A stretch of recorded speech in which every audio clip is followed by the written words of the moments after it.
All right. Hello again, adventurers, and welcome to another exciting daily vlog. This is daily vlog number 197. So, today, um, the video I made yesterday. By the way, everyone that made corrections and comments and everything on my video yesterday, thank you very much. The aggregate knowledge of the internet is always going to be more useful than my measly attempt to remember things. That being said, it did start kind of inspiring me for the video today. For anyone that's new, that maybe came here during my Final Fantasy 14 stuff, excuse me. This channel tends to be mostly dedicated towards tabletop RPGs in general. It's one of the reasons why, when I was first talking about the problems with the Final Fantasy 14 plot, or the MSQ, I related it to having a DM PC, because that's what this channel is mostly about. And so today, I wanted to talk about some game design stuff. It's another thing I do on a fairly regular basis, is I go into kind of a deep dive onto the idea of game design as it applies to tabletop RPGs, and talking about not only Final Fantasy XIV, which has its own tabletop RPG. I have not been able to get myself a copy of the starter set yet. Mostly because by the time I had the money for the starter set, the first printing had already sold out, and the second printing isn't supposed to ship until September. So, living on an extremely fixed income, I have to spread purchases out, and I'm not sure if I'm even going to purchase the starter set anymore. I may just wait for the actual core books to come out, but I'm planning on getting that. That being said, talking about Final Fantasy 14 and then reminiscing about Final Fantasy 5 and a few of the other Final Fantasies that I really, really like. One of the things that I enjoy the most about my favorite Final Fantasy games is the ones that I enjoy the most tend to have a job system. Specifically, a job system that allows you to change classes during the game. Again, one of the reasons why Final Fantasy V is my favorite is I personally believe the Final Fantasy V job system is the best iteration of the job system that Final Fantasy has ever created. Final Fantasy Tactics tried to refine it, and overall it wasn't bad. I liked the Final Fantasy Tactics job system, but there are a few things that just didn't work anywhere near as well as they did for Final Fantasy V. Specifically, things like summons and things like that just didn't work particularly well for Final Fantasy Tactics, because they had to massively change how summons work, and I actually am a really, really big fan of summoners in general. I don't tend to use them a lot in most of the Final Fantasies I play, because summoners, for whatever reason, they tend to really, really limit their usefulness to the point where playing just a pure summoner where they don't kind of splash into anything else generally tends to cause issues, because you'll run out of magic massively fast, and you tend to have limited options for dealing with enemies. Despite the fact that you might have a ton of different summons available to you, they just all, they're really, they tend to treat summoners as, final blow dealers, as opposed to a class that gets to go. In Final Fantasy XIV, I actually, after finishing the MSQ and playing a little bit with my Gunbreaker, I just very quickly got bored. Like, I gained a level and a half for my Gunbreaker. I went, you know what? I want to try something new. I went and I started leveling Arcanist, which eventually turns into Summoner. And that's been fun, because that's a really interesting thing. Yeah, and then the Final Fantasy Tactics Advanced series further refined the job system from there. And again, they started doing things that just made the jobs less fun. Doing things like having each race have a completely different set of jobs was not particularly fun. Forcing you to equip certain weapons in order to learn all of your abilities was an interesting idea, don't get me wrong, but I just don't think it worked anywhere near as well as just the basic Final Fantasy V job system. I'm not saying that the system is perfect. There's a lot of stuff in there that needs to be improved. But each time they've tried to improve it, they've taken it in a different direction that I just really haven't liked. So, that being said, in tabletop RPGs, the idea of class changing isn't really a thing. Like, even the Final Fantasy XIV tabletop RPG, as far as I can tell, does not have rules for how your character could change their job, which is what they call classes. Despite the fact that that is to be blunt, that's a massive selling point to me for Final Fantasy XIV, is if I want to play a different job, I don't have to make a brand new character and go through the entire main story quest and all this. No, I just pick a new job and I level it. And thinking about tabletop RPGs just as a whole, the closest we ever get in most tabletop RPGs to being able to quote unquote change classes is through either multi-classing or through particular transformation abilities. If you look at something like the Paladin in 5th edition, when they get to level 20, they get a transformation ability, which isn't really a class change, but it does massively change how they play for normally about a minute is how long they last. And that's really as close as we get. We get that, and then we get multi-classing, which isn't quite the same.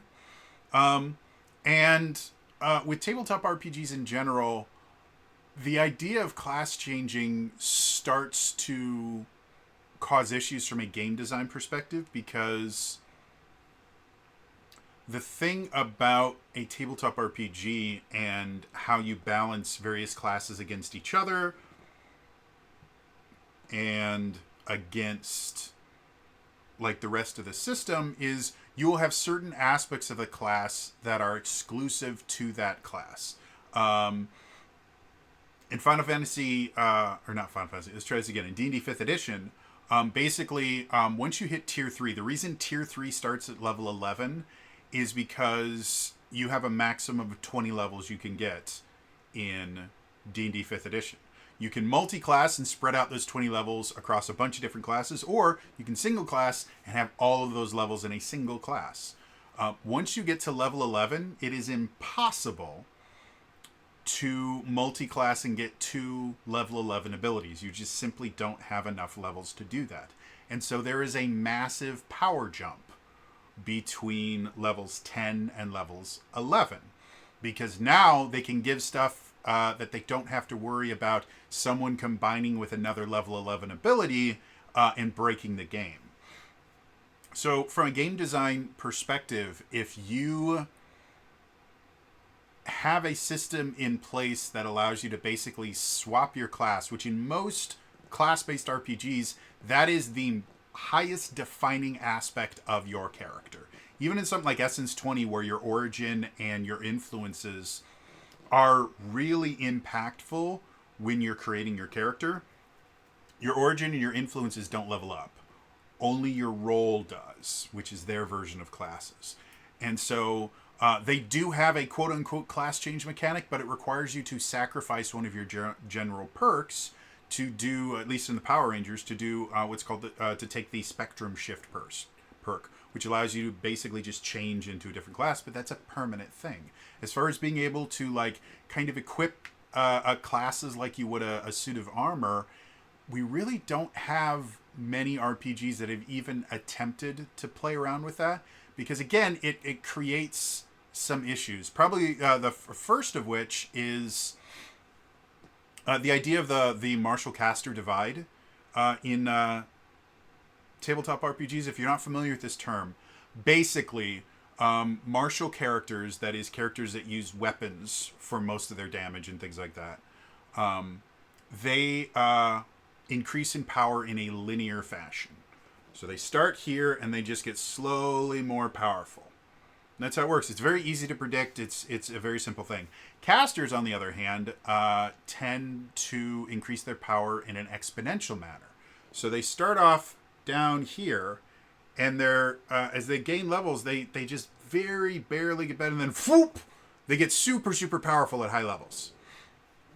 So when you're dealing with the martial caster divide, if you create a system that allows you to instantly change between classes, effectively what would happen would be low level play would be stacked with martials, because in general martials really, really shine between, like in D&D 5th edition, martials shine between levels 1 and like 5 or 6.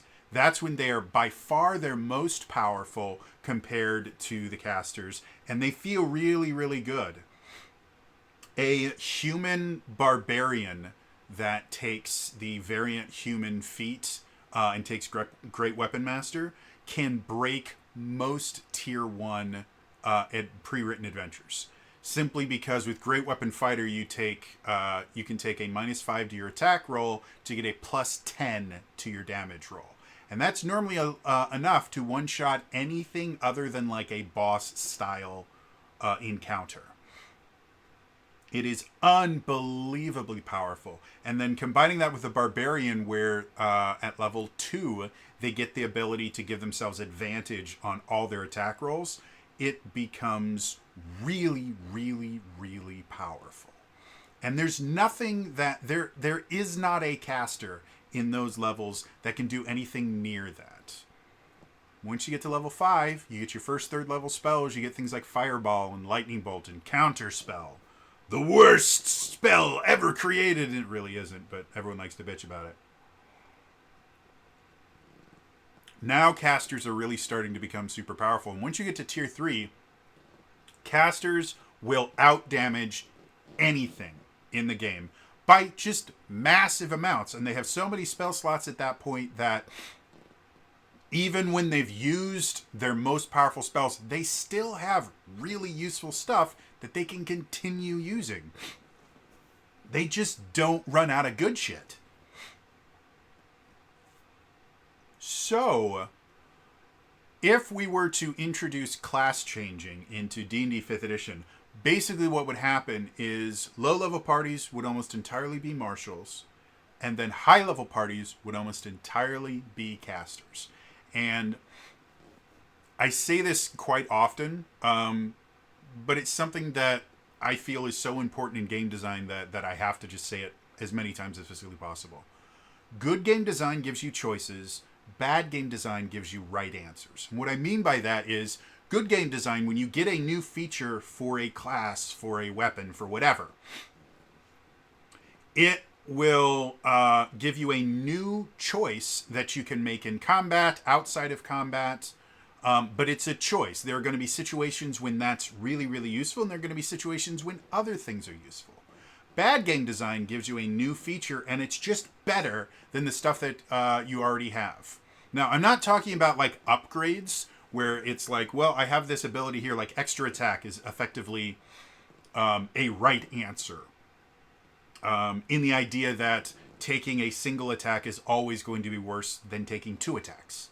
But that is an upgrade. It's literally just there to upgrade the ability before, make it more powerful. I'm talking about adding a new ability that's not an upgrade to something else. It's not designed to replace something else. It's just so much better that it does. We've talked about this in a few things, like for the White Ranger in my Essential Essence 20 series. They get Bardic Inspiration. However, unlike the 5th edition Bard, where they have a limited number of inspirations that they can give out, and they can only give out 1 per turn, the White Ranger in Essence 20 can give out as many inspirations as they want. There's no limitation to them. And the only cost for giving them out is it takes one of your free actions. Free actions are effectively the same as bonus actions in 5th edition. However, you can get multiple free actions. The way it works is your speed score defines how many free actions you have. If you have a 1 in your speed score, which is the lowest you can have, on your turn, you can either take a move or you can make an action. The second, if you have 2 of them, you can do a move and you can do an action. Once you get a third, once you have a 3 or higher in your speed score, you have a move, an action, and 1 free action. And for each point above 3 in your speed score, you just get an additional free action. So if you have a speed score of 8, which is not a massively high speed score, I think they max out at somewhere between 15 or 20 by the time you get to your max level. If you have a speed score of 8, you would have a move action, a standard action, or just action is what they call it, and then 1, 2, 3, 4, 5, 6 free actions. So that would mean for the White Ranger, they could inspire 6 allies. That is a right answer. There's no reason to never not use that. Since there's no limitation to it and it just takes one of your many free actions, that's a right answer. So when we're talking about class changing in something like D&D 5th edition, class changing effectively becomes a right answer because high-level wizards and sorcerers and even warlocks, despite the fact that warlocks have significantly more limited casting than the other casters, are just more powerful. And the kind of trade-off for that is at low levels, they kind of suck to play. So you're kind of rewarded by getting your caster all the way up to the top. And depending on how you build them, like if you take a Blade Singer wizard, they can frontline fight almost as well as a fighter. Like they have a really high AC. Depending on the spells that you choose, they can be nearly impossible to hit, and yet they're also full casters. So they can do things like Finger of Death and Meteor Swarm and all these other things while still being able to fight on the front lines and attack people with melee weapons. So when we're talking about from a game design perspective how to introduce a class change system, you have to understand that there needs to be some kind of limitation on it so that you're not creating right answers. One of the simplest, not easiest, simplest ways to do that, if you can find a way to fix the caster-martial divide, very similar to how 4th edition dealt with it, where the caster-martial divide is nearly non-existent in 4th edition D&D because of their power system and everything like that. Then you no longer have that thing of low-level parties are always martial, high-level parties are always casters, with a few very, very rare exceptions. But, again, fixing the martial-caster divide is unbelievably complicated. It's why it has existed for 50 years in the tabletop RPG space. So finding a way to kind of deal with that and not go, well, I'm just going to switch to the more powerful class as soon as I get access and as soon as it becomes something useful to me, can be kind of difficult. So there are 2 systems I am personally aware of that actually use a class change style mechanic. And both of them do it in very, very different ways. The first one is actually a system that I use in my Zelda RPG. The Cypher system, specifically the campaign setting called The Strange, has this mechanic where The Strange is basically, the setting itself is basically you exist on Earth, but in addition to the Earth that everybody knows, there's all these kind of parallel dimensions that they call revisions. And effectively, what they are, they're not 100% certain exactly how they're created, but they have noticed that they tend to resemble stories and fiction and things from throughout history. Like the two closest revisions that exist to Earth. One of them is a high fantasy style setting with magic and dragons and stuff like that. And then the other one is a kind of techno punk setting with cyborgs and body modification and stuff like that. The way they deal with class changes in the Cypher system, the way you build a character is you actually just tell a sentence. Your character is name is a adjective, noun, who, verbs. The adjective is called your descriptor. And the closest comparison you can make to descriptor to other tabletop RPGs, descriptor is effectively your race. Now, there are some racial descriptors where you can be, Aether is an elven type who verbs. Yeah, elven noun who verbs. Or you can do, Aether is a patient noun who verbs. Or Aether is a curious noun who verbs. But they fill the same basic role where they will give you some basic skills and generally slightly define your character. Then you have the equivalent of your class, which is your type. In the main Cypher system, there are 4 types, I think. Warrior, Explorer, Adept, and the talking one that I can't remember. Basically, if you wanted to translate them into classes, Warrior is your fighters. Explorer is a little bit more akin to like a ranger or a rogue, where they're fighters, but they also have some kind of out of combat stuff.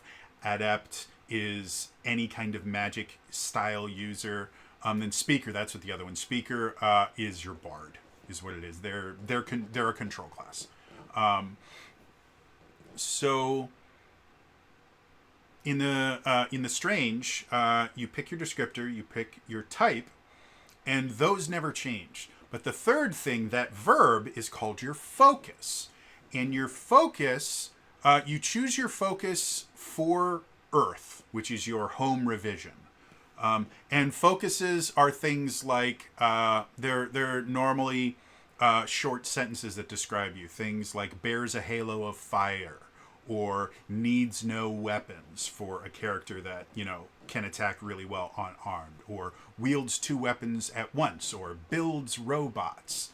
It means that the Cypher system in and of itself, you can create some really amazing fun characters. I have a series that's on hiatus right now while I do my Essential Lessons 20 stuff, but it's called Discovering New Dragons, or D&D, where I talk about the Cypher system, and then I have a sister series to that called Designing New Dragons, also D&D, where I just build characters in those systems. And I did one, I think the first one I did was on the Cypher system. And so if you want to see kind of how that whole system works, you can watch those videos. They're super fun. I build the characters right there along with you, and it's an absolute blast. But for the Strange, anytime you go to a new revision, there's a possibility that your focus will change. So you go to the high fantasy revision, and instead of being, is licensed to carry, which is basically a focus that you're good with guns. Your focus wields a magic quiver, and the gun that you were holding before is now a longbow, and you have all these really cool skills you can do with a longbow. And then you transition to the punk futuristic one, and you go from wields a magic quiver to builds robots, and your bow has now turned into a little R2D2 looking thing. So the way that they deal with kind of power creep and stuff is your type and your descriptor never change, and as you level up, They use a tier system where you have tier 1, tier 2, tier 3, tier 4, tier 5, tier 6. And so your tier is effectively your level. And so when you change your focus, you have different abilities that are available to you depending on how what tier you are. And so when you change your focus, you just get all of the abilities available at that tier and lower for your new focus instantly. But you can't like blend foci. You can't like take an ability from this focus and then use it when you're in this focus. That's the kind of limitation thing they put. And the only time you're allowed to change foci, which if you're not familiar with the term, that's the plural of focus. Fun fact, the word focus, if I remember correctly, actually has roots in both, I want to say it's Greek and Latin. And so the Latin pluralization of focus is foci. And that's actually what they use in math a lot, or I might be getting these flipped. But in math, focus is actually a mathematical term referring specifically to an aspect of a parabola and other graphs similar to that. Whereas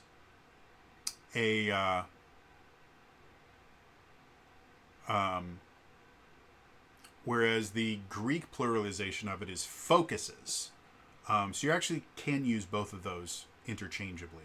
I use foci when I'm talking about the cipher system because that's how they pluralize it. But anyway, so that is one way that, from a game design perspective, you are able to kind of limit that. You make changing classes very, very difficult. Again, in The Strange, I can't remember if I actually finished that sentence. In The Strange, the only time you can change foci is when you transition to a new reality. So once you are in that revision, you either stick with the focus that you already had, or you switch to a new focus. It can only happen basically when you first arrive. And then for the rest of the time you're there, you're that. So that in and of itself works, and it can give you kind of a class change mechanic, but it's an extremely limited one. And then your level is decided effectively by your overall character level. Your character is a tier 2 patient warrior who drives like a maniac. You know, that's how they deal with that. So the leveling system is separated from the class. Or in this case, the subclass, because that's what focuses are, effectively subclasses. So unlike something like Final Fantasy XIV, the game, where each class is basically tracked individually as its own leveling system, this one, you have an overall character level, and whichever one of these foci you have effectively equipped at any time is going to give you access to the abilities there. And the other thing that kind of balances it is your focus only gives you some of your abilities. Most of your abilities actually come from your type. So by limiting your class changes to something that only gives you part of your abilities, it also removes a little bit of that kind of min-maxing thing where, well, in this particular instance, this class is significantly more useful than this one, so everyone's just going to turn into a caster, or everyone's just going to turn into a blood hunter because that's what's going to be most useful in this particular instance. So I like that. I use it in my Zelda RPG. I think all of the characters right now actually have 3 different foci that they have available to them once they kind of master the focus that they're dealing with. So that in and of itself is fun. But there's another RPG that introduced a version of class changing, which is in the Techno Fantasy Atlas for Fabula Ultima. They introduced, I can't remember specifically what they call them in there, but they introduced a materia system. Like, I mean, it's blatantly a ripoff of the materia system from Final Fantasy VII, but they added some caveats to it that actually turn it into a really, really interesting thing. One of the things that you can do using the Techno Fantasy Atlas rules is when you build a character in Fabula Ultima, you start at level 5. And the reason why is there's a bunch of different classes that exist in Fabula Ultima, and each character starts off with 5 levels spread between somewhere between 2 or 3 classes, and that's what creates your character. So you might take 2, and each level coincides with a skill from one of those classes. So you might take 2 skills from the Guardian class, and then 2 from the Sharpshooter, and then 1 from the Elementalist or the Arcanist. I can't remember what they're called right now. Class. And that's how you create your Gunslinger, who shoots elemental bullets, but can also use gun fu to block attacks. It's a really cool system. With the Techno Fantasy Atlas kind of alternate leveling rules, what can happen is when you build your character, you will build them with, I think it's only 3 levels of classes. And those are your core classes. That is the thing that is defined to your character specifically. But in addition to that, each character gets, I think they're called memory spheres or something like that. I'm just going to call them materia because it's easier. Each character gets a materia that has class levels in it and specific skills from those classes attached to that materia. As you level up, you can either improve your core skills or you can improve the materia up to a certain point. And then anyone that equips that materia gets access to all of the skills that have been leveled up inside that materia. And so one of the tips that they give is when you are leveling up materia, specifically, or their memory spheres or whatever they call them, it should be a group thing, as opposed to if you're leveling up your character, then you level your character the way that you want. It's your character. But when you're making decisions that might affect the entire group, because anyone can use that materia, the whole group should be able to kind of talk about and decide what skills are going to go into each individual memory sphere. Or the other thing they go is like, no, whoever's holding it at the time that you guys level up gets to choose. And that creates kind of interesting dynamics as well. But from a kind of class change system, this is really, really interesting because the classes themselves, the memory spheres, the materia, whatever you want to call them, dress spheres, if you want to go to Final Fantasy X too, they contain the classes themselves. And because there's only one of each sphere, that means that the limitation to it is you have to be able to physically equip the memory sphere. And the other thing that kind of makes it so that people still feel individualistic enough to where it's not like, oh, look, we have 5 red mages, and they can all do the exact same thing, is you still have your core levels, your core classes that are unique to you. So you have certain abilities that only your character can do, and then certain abilities that anyone can do as long as they have the right sphere equipped. And I can't remember if they eventually you can start equipping multiple spheres to kind of deal with the fact that eventually you will not have enough levels to deal with enemies if you're only equipping a single sphere at a time. So yeah, from a class change style system for a tabletop RPG, I absolutely adore that, because again, the design choices you have to be aware of are, if people can just change classes whenever they want, they're always going to use whatever class is the most advantageous in that particular instance. And that makes challenging the players significantly more difficult for the GM.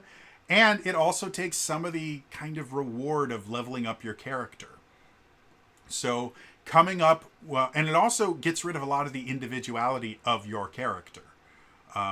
So coming up with something where you effectively split, there are some abilities that are tied to your character and then some abilities that are tied to classes, works really well. And then again, by limiting it to, you need a physical item in order to be able to equip this class or whatever,